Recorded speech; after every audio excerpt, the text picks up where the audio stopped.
এই বড় মাছ বেরিয়েছে রে। হ্যাঁ গ্রামে এইভাবে কখনো মাছ ধরছে নাই? দেখেন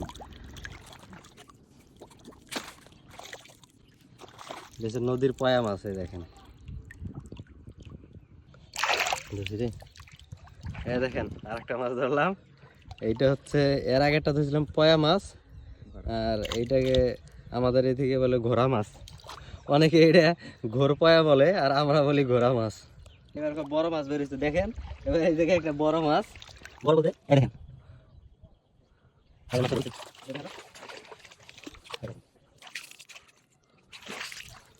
বড় বলতে এটা নদীর মাছ, তো এই পয়ার মধ্যে এটাই সবচেয়ে বড় মাছ।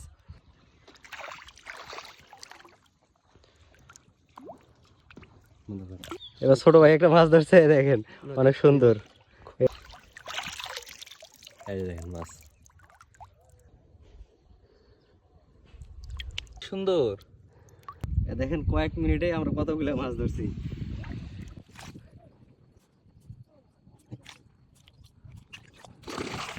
এই দেখেন মাত্র কয়েক মিনিটের মধ্যেই প্রায় 5-7টা মাছ ধরে ফেলছি আমরা দুই ভাই।